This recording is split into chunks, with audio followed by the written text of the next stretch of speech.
Halo pemirsa GPR TV dari Sabah sampai Merauke, dari Miangas hingga Pulau Rote. Bertemu kembali dengan saya Anggria Ratri dalam program Kominfo Newsroom.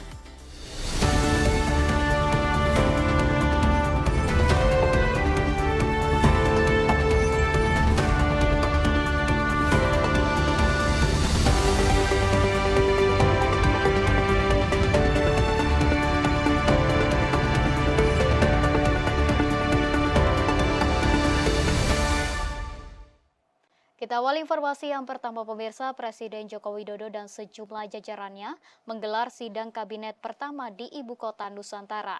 Pada kesempatan itu Presiden memaparkan realisasi pemasukan investasi di IKN telah mencapai 56,2 triliun rupiah. Nilai investasi itu berasal dari 55 investor yang telah melakukan peletakan batu pertama.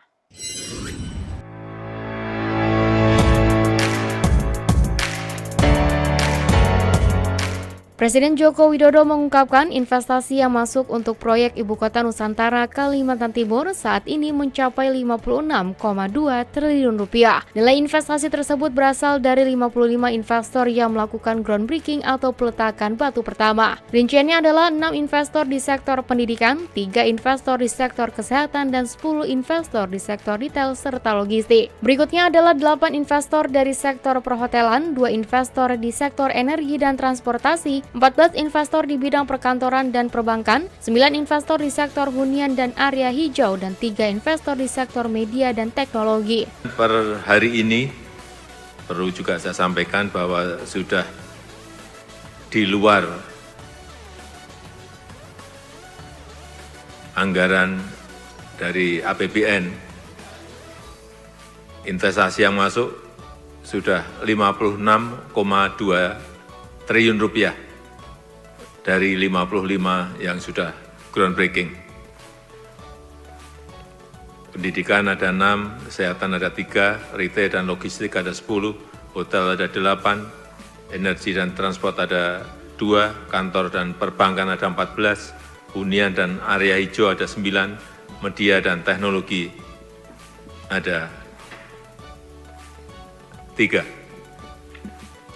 Dalam sidang kabinet perdana tersebut, RI 1 turut menyampaikan pemindahan ibu kota akan menjadi pendorong signifikan bagi pertumbuhan ekonomi di Kalimantan Timur, terutama di Balikpapan dan Kabupaten Penajam Pasar Utara. Selain itu, Presiden mengatakan salah satu alasan utama pemindahan ibu kota adalah untuk mendorong pemerataan ekonomi di luar Pulau Jawa. Saat ini sekitar 58% produk domestik bruto nasional terkonsentrasi di Jawa, sementara itu 56% populasi Indonesia juga berada di pulau tersebut. Pemirsa, Menteri Pertahanan yang juga Presiden terpilih Prabowo Subianto menegaskan komitmennya untuk melanjutkan pembangunan Ibu Kota Nusantara saat pemerintahannya berjalan. Prabowo meyakini pembangunan di IKN dalam 4-5 tahun mendatang akan dapat dirasakan masyarakat.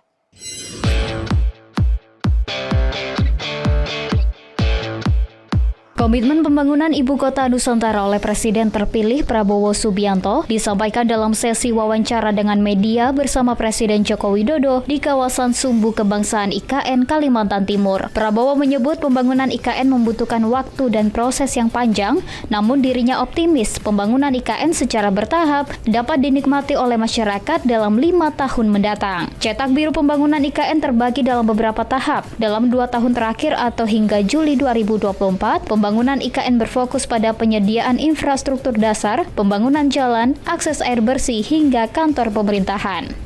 Pasti kita selesaikan. Dan ya walaupun memang rencana garis besarnya kalau tidak salah belasan tahun ya, atau kalau tidak salah pernah disebut puluhan, berapa puluh tahun kan, sebagaimana ibu kota negara lain kan juga sangat panjang.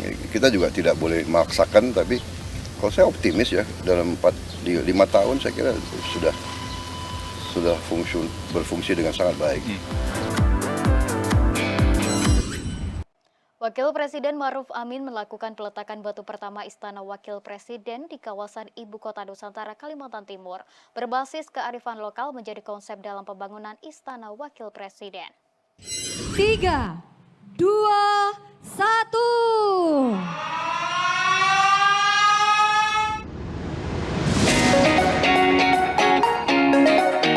Groundbreaking Istana Wakil Presiden menjadi rangkaian peletakan batu pertama tahap ke-7 di Ibu Kota Nusantara Kalimantan Timur pada Senin 12 Agustus 2024. Kawasan Istana Wakil Presiden tahap 1 di IKN ini dibangun di atas lahan seluas 14,8 hektar dan luas bangunan 32.061 meter persegi dengan nilai proyek sebesar 1,457 triliun rupiah.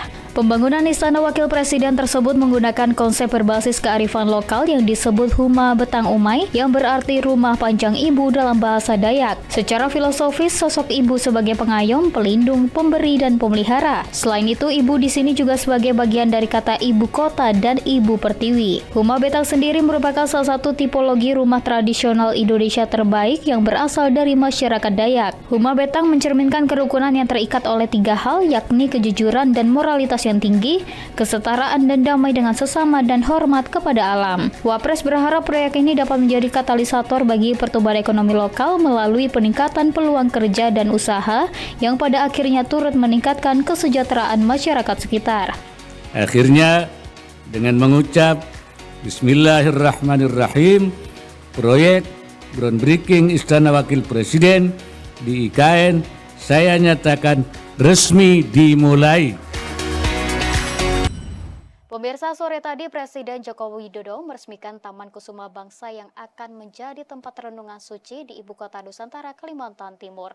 Peresmian tersebut ditandai dengan penekanan tombol sirine dan penandatanganan prasasti oleh Presiden Joko Widodo. Taman Kusuma Bangsa atau awalnya disebut kawasan Memorial Park menjadi tempat pelaksanaan renungan suci dan apel kehormatan pada peringatan hari ulang tahun ke-79 Republik Indonesia di Ibu Kota Nusantara. Taman ini menjadi monumen sekaligus ruang publik untuk mengenang jasa-jasa pahlawan kemerdekaan. Dalam sambutannya pada saat meresmikan Taman Kusuma Bangsa, Presiden Jokowi menyampaikan bahwa Taman Kusuma Bangsa dibuat sebagai bentuk penghormatan kepada para pahlawan. Utamanya pendiri bangsa Bapak Bung Karno dan Bung Hatta, pada sore hari ini akan kita resmikan Taman Kusuma Bangsa, dan ini sekali lagi menjadi penghormatan kita semuanya kepada para pahlawan dan pejuang-pejuang bangsa.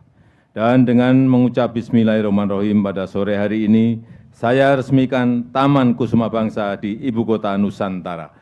Terima kasih. Wassalamualaikum warahmatullahi wabarakatuh. Pemirsa, Taman Kusuma Bangsa atau awalnya disebut kawasan Memorial Park menjadi tempat pelaksanaan renungan suci dan apel kehormatan pada peringatan hari ulang tahun ke-79 Republik Indonesia di Ibu Kota Nusantara. Taman tersebut menjadi monumen sekaligus ruang publik untuk mengenang jasa-jasa pahlawan kemerdekaan. Dalam rangka memperingati HUT Proklamasi Kemerdekaan RI ke-79 tahun 2024, pemerintah rutin melakukan serangkaian agenda, salah satunya apel kehormatan dan renungan suci menjelang tanggal kemerdekaan 17 Agustus. Apel kehormatan dan renungan suci ini merupakan agenda rutin dalam peringatan kemerdekaan RI sebagai penghormatan atas jasa para pahlawan yang telah berjuang merebut kemerdekaan negara Republik Indonesia. Ketua Satgas Pembangunan Infrastruktur IKN Danis Hidayat Sumadilaga menyatakan bahwa peringatan HUT ke-79 RI tahun ini dilakukan di Taman Kusuma Bangsa atau dikenal dengan Memorial Park di Ibu Kota Nusantara. Taman yang terletak di kawasan Ibu Kota Nusantara tepat di hadapan Istana Garuda ini akan menjadi tempat berlangsungnya apel kehormatan dan renungan suci pada 16 Agustus tengah malam yang akan dipimpin langsung oleh Presiden Joko Widodo. Danis memastikan taman tersebut telah siap untuk menggelar renungan suci, termasuk 2 patung proklamator kemerdekaan Soekarno dan Muhammad Hatta yang telah tegak berdiri.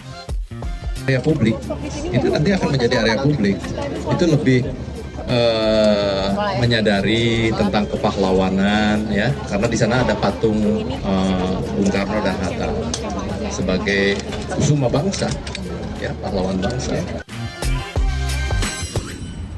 Pemirsa, sejumlah informasi akan kami hadirkan usai jeda pariwara berikut ini, tetaplah bersama kami.